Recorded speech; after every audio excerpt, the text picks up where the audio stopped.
Hola, hola, ¿qué tal estáis? Irina desde aquí, os hablo desde Ceuta otra vez. Y bueno, aunque Ceuta ya no esté ya no esté tanto en el foco mediático internacional, la verdad es que aquí nos seguimos encontrando con una situación muy crítica. Hay muchísimas personas que se siguen encontrando en situación de calle, de las que llegaron recientemente. Sin embargo, vamos a empezar compartiendo hoy una buena noticia. Y la buena noticia es que de las muchísimas personas que había en la calle, había específicamente un grupo de casi 150 personas subsaharianas que estuvieron pues más de una semana viviendo en un descampado con ningún tipo de acceso sanitario básico, sin nadie personas locales que les trajera comida sí que había, pero estuvieron totalmente desamparados durante más de una semana. Y la buena noticia es que se organizaron para escribir una carta que les ayudamos a traducir al español y que presentaron a la delegación del gobierno. Y a partir de ahí, pues juntamente con otras personas y otras entidades, pues conseguimos que finalmente entraran al CETI. Así que, después de unos días de angustia, de desesperación y de lucha, pues estas personas están ahora guardando cuarentena en el CETI. Y con lo cual están contentas, van a poder procesar sus solicitudes de asilo, las que así lo deseen. Y pues esta es claramente una muy buena noticia que nos alegra mucho compartir con vosotros y vosotras. Sin embargo, es verdad que sigue habiendo muchísimas personas de las que llegaron que se encuentran en situación de calle aún, que dependen totalmente de las donaciones que personas locales o entidades locales les puedan ofrecer. Sigue habiendo muchos menores en calle, algunos de ellos en las naves, sitio del que a menudo pues se escapan porque no hay suficiente comida, suficiente agua, el acceso a los baños y cómo se encuentran estos pues nos cuentan que es muy limitado, así que sigue habiendo menores que se escapan de estas naves.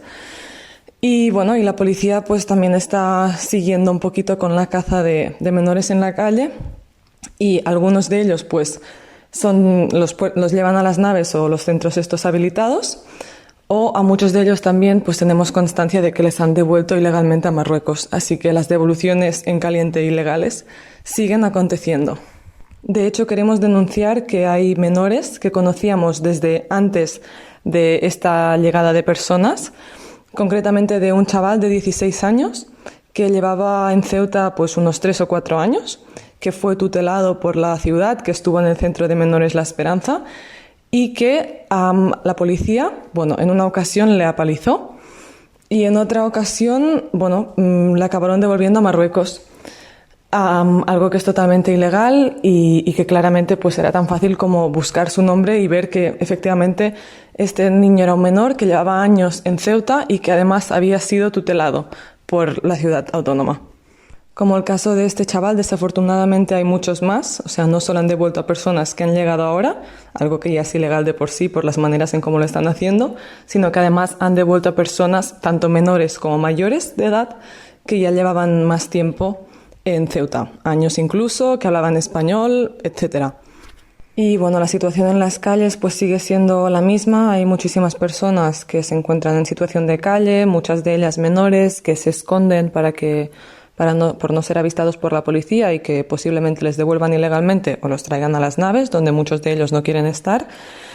Y que además también es importante decir que están un poco pues a la merced de lo que les pueda pasar ahí, ¿no? Y sabemos de muchas agresiones racistas que han sufrido y pues la verdad que sufren constantemente por parte de grupos locales o personas locales que se arman con cuchillos y demás y van a robarles y realmente hacerles daño. Entonces, la verdad es que la situación sigue siendo muy crítica y hay pequeñas buenas noticias, pero poco a poco vamos a seguir viendo cómo evoluciona la situación y vamos a seguir denunciando todas las devoluciones en caliente que se están realizando de manera totalmente ilegal y de manera que a la vez no está siendo criticada por la Unión Europea ni la comunidad internacional lo suficiente. Así que muchas gracias por vuestro apoyo, por escucharnos y por acompañarnos en esto y por ayudarnos a ayudar también. Así que un abrazo y nos vemos la semana siguiente.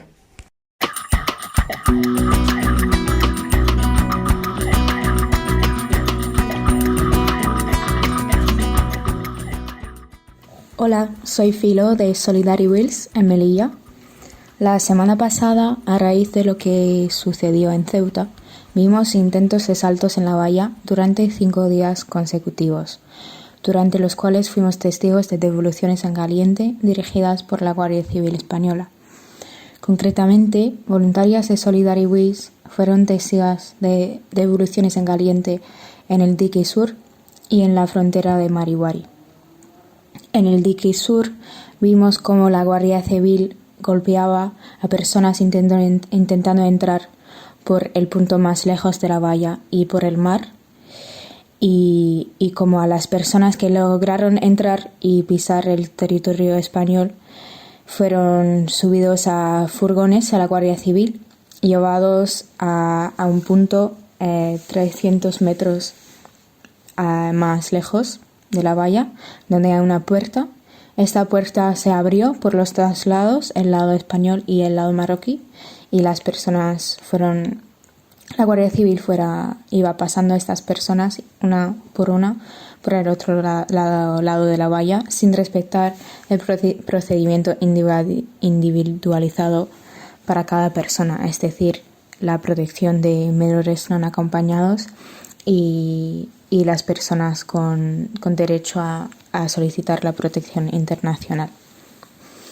Vimos cómo la situación diplomática entre Marruecos y España y todo lo sucedido en Ceuta, además que la reacción mediática creó un ambiente de tensión inmensa en toda la ciudad de Melilla, y que las fuerzas de seguridad reaccionaron muy violentamente a las personas en movimiento que intentaban entrar en la ciudad y también a las que ya estaban.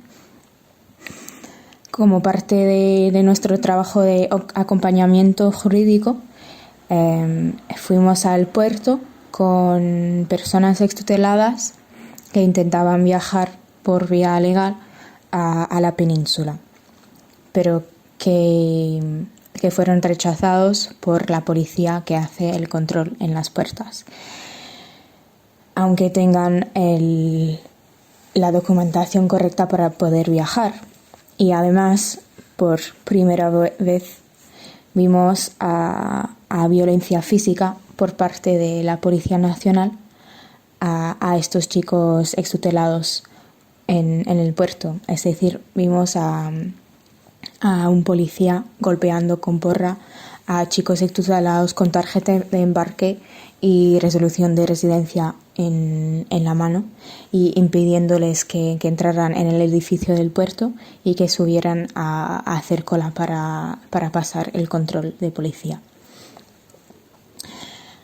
Y como siempre, vimos que la violencia policial en el puerto sigue, no solo hacia personas extuteladas, pero como siempre hacia las personas indocumentadas, haciendo risky, es decir, intentando colarse en camiones para viajar a península sin posibilidad de salida legal. Vimos como la Guardia Civil pegó a un chico cuando estaba escalando la valla para salir del puerto, que este chico se cayó al suelo y que unas personas que estaban pasando tuvieron que llamar una ambulancia por el estado de este chico después de la paliza que recibió. Y estos son hechos cotidianos en Melilla. Cada día, cuando bajamos a la calle, las personas en movimiento con las que trabajamos nos cuentan las palizas, los insultos, las amenazas, las técnicas de humillación y casi de tortura que sufren por parte de las fuerzas de seguridad, no solo en el puerto, pero en toda la ciudad de Melilla.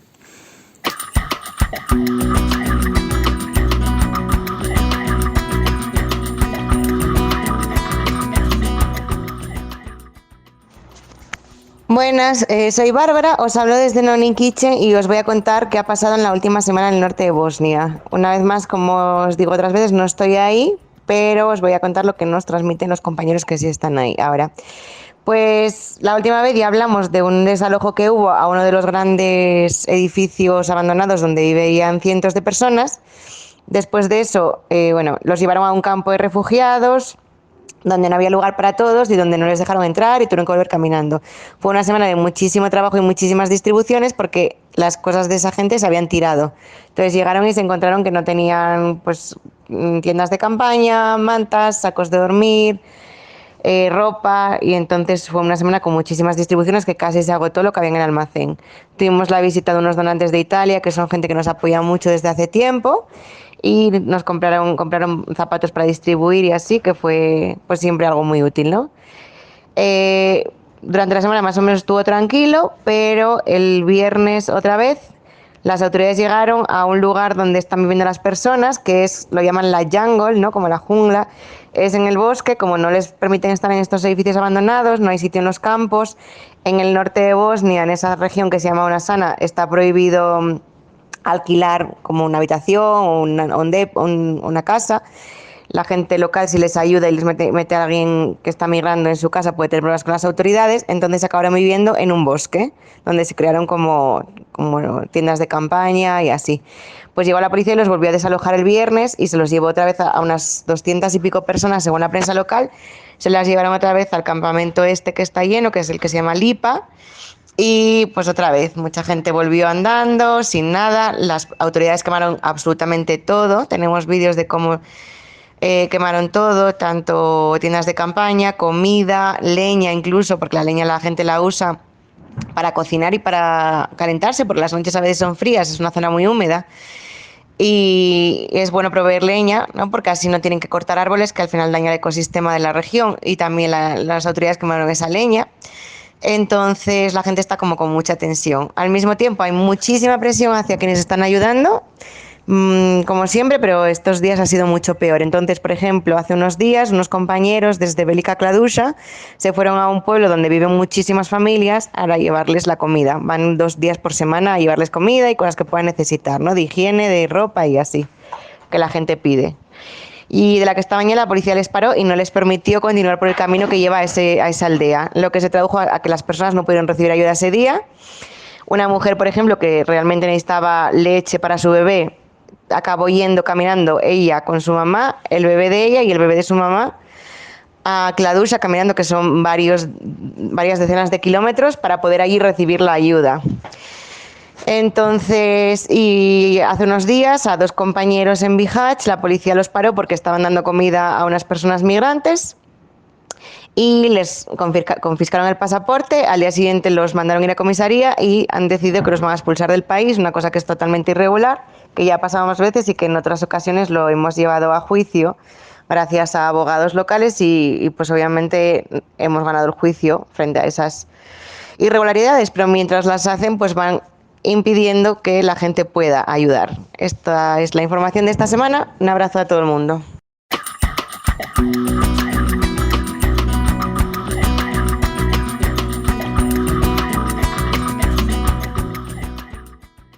Hola, soy Erika, informando desde Šid, en Serbia. Esta semana pasada surgieron diferentes problemas con las instituciones locales y con personas de Šid. El viernes fuimos al parque principal de la ciudad para ofrecer cura de primeros auxilios a un hombre afgano que estaba herido. Nos contó que un camionero le había golpeado con un palo después de encontrarle escondido en su camión. El hombre explicó que estaba con otros 2 jóvenes que lograron huir, pero que el camionero serbio lo atrapó y le golpeó en el brazo y en la mano antes de que le lograra escapar. Necesitaba que alguien curara sus heridas, así que nos sentamos en el parque para intentar tratarlas de forma adecuada. Empezamos a hablar con él y con uno de sus amigos sobre su vida y el motivo que le obligó a abandonar su país. Es de Kabul, la capital afgana. Trabajaba allí, pero cuando los talibanes ganaron poder en la ciudad y los atentados se hicieron más frecuentes, empezó a pensar en dejar su país. Un día, durante uno de los atentados en la capital, fue herido por 2 disparos, uno en el hombro y otro en la pierna. Eso le convenció o lo obligó a abandonar su país. Ahora lleva 4 meses aquí en Serbia y vive la mayor parte del tiempo en un bosque. Estábamos hablando de lo difícil que es llegar a un país de la Unión Europea donde solicitar auxilio cuando un grupo de 6 afganos se acercó a nosotros diciendo que acababan de ser devueltos en caliente desde la frontera. Algunos habían sido golpeados, otros habían conseguido huir, según explicaron. Unos minutos después, los policías vinieron a decirnos, o mejor dicho, a decirle a las personas afganas, que no podían quedarse fuera del campamento. No podéis quedaros en el parque, aquí hay una escuela. Los inmigrantes ilegales no pueden pasar su tiempo aquí, tienen que quedarse en el campamento. Puede pedir permiso para salir unas horas a comprar cosas, pero luego debe volver al campamento. Intentamos discutir con ellos y conocer la razón de este tipo de política de discriminación y segregación racial, pero seguían diciendo que solo eran las órdenes que les habían dado. Dijeron que debíamos esperar a que viniera un furgón de la policía para llevar a los chicos afganos al campo. Cuando llegó el coche, pusieron a los chicos en fila y los obligaron a meterse amontonados en un pequeño furgón policial. Al final del día, nuestro amigo local de Shid nos envió una captura de pantalla de un post de la página Facebook de un grupo fascista local llamado Omladina Shida. En el post escribieron que ese mismo día encontraron a un grupo de inmigrantes y activistas de Non Kitchen sentados en un parque frente a una escuela, por lo que llamaron a la policía. Dijeron que ni los migrantes ni los activistas que los apoyan pueden estar en la calle e instaron a la ciudad de Shid a llamar a la policía siempre que nos vean solos o en grupo. Ese mismo día fuimos al hospital de Shid con una persona en tránsito procedente de Argelia, que tenía una grave herida en la mano que estaba infectada.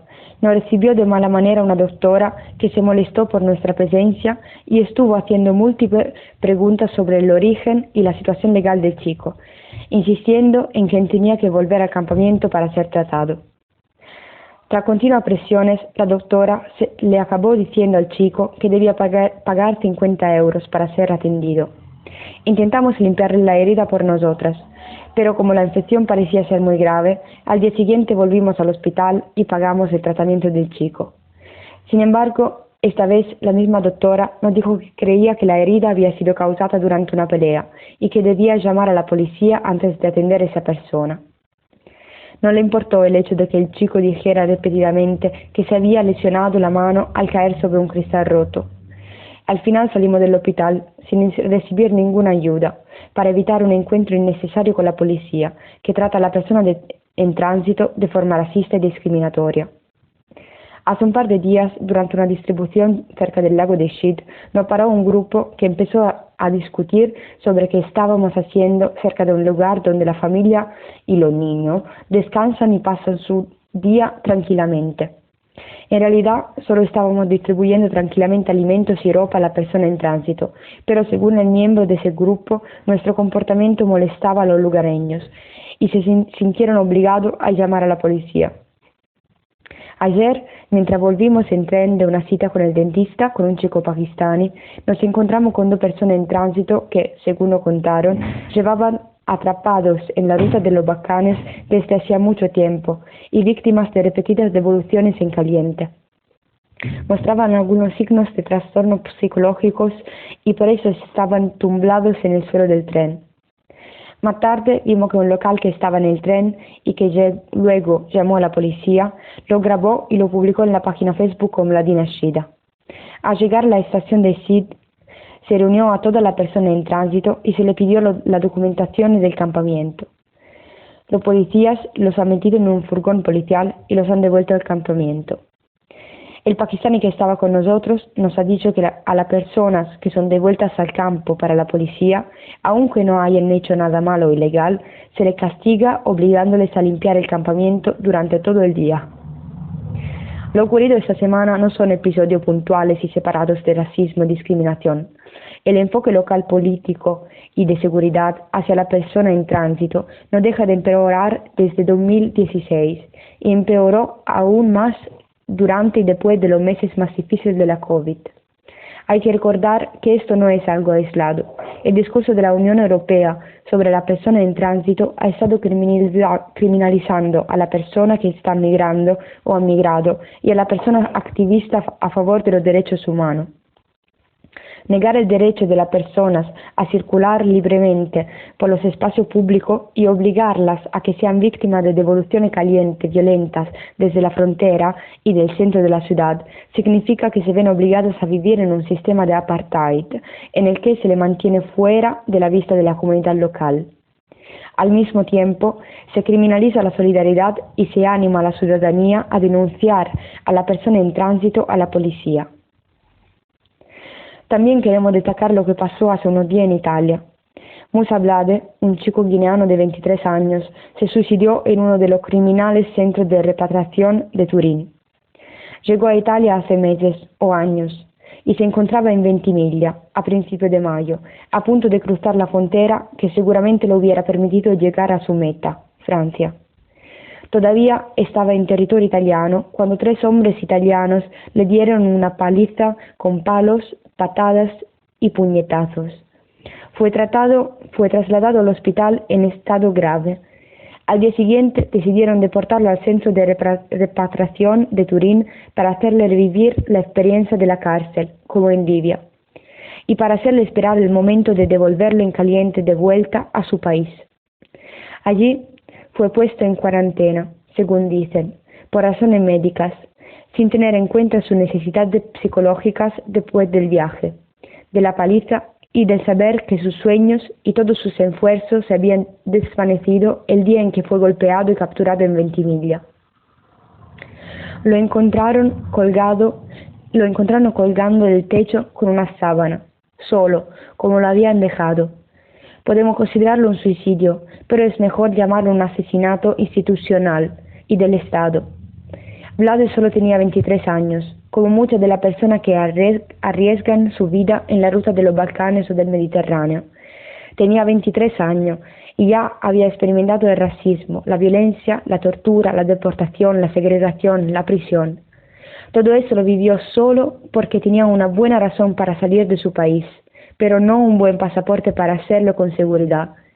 Demostró una enorme fuerza y tenacidad que todos deberíamos recordar al hablar de él y de todo lo que arriesgan su vida para buscar un futuro mejor, no solo para ellos. No olvidaremos a Vlade, ni a los criminales asesinatos diarios que comete nuestro Estado y nuestras instituciones.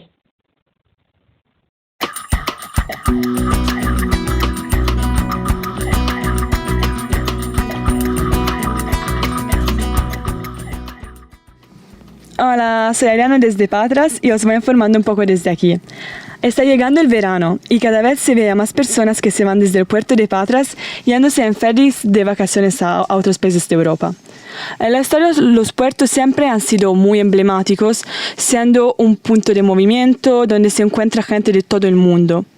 Sin embargo, en Patras, el puerto es sobre todo un lugar de selección y exclusión para las personas en tránsito de Afganistán, Irán, Pakistán, Kurdistán, Argelia, Siria, Marruecos, Sudán y más. Es así que el mar tan bonito para las fotos de quien llega y se va sin problema, se vuelve obstáculo infranqueable para quien no puede acceder a los ferries. De hecho, la violencia hacia nuestros amigos en movimiento que tratan de ir a Italia se ha intensificado en las últimas semanas según lo que las mismas personas nos cuentan. A lo largo de los pasados días hemos registrado muchos casos de devoluciones en caliente desde Italia.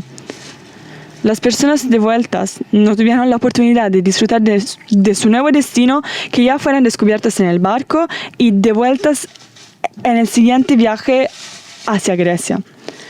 Una práctica, que no hay que olvidarlo, es ilegal por parte de las autoridades de la Unión Europea.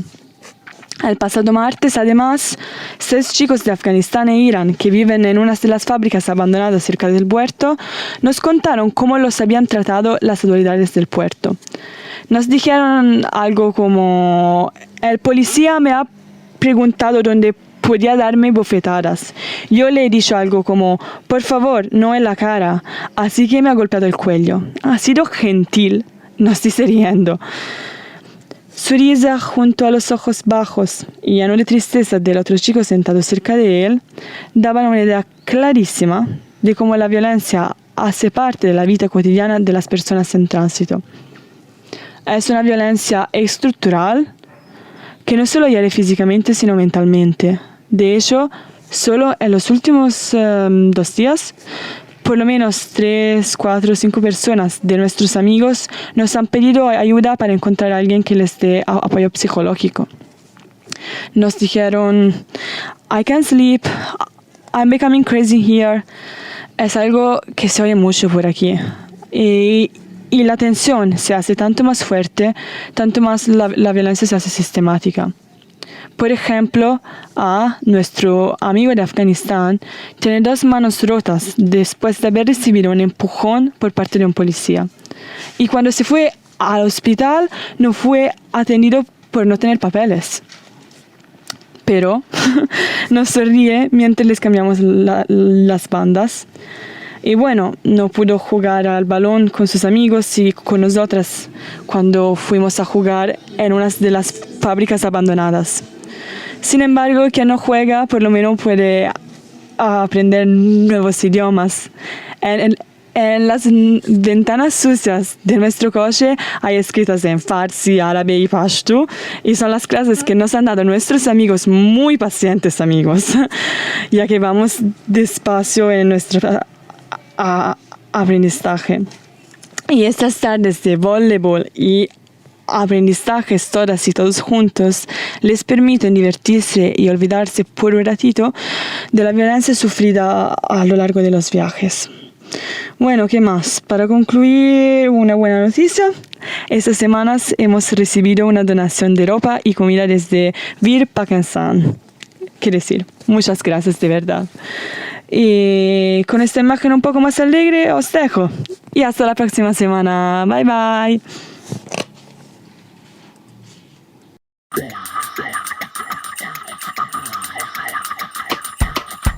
bye.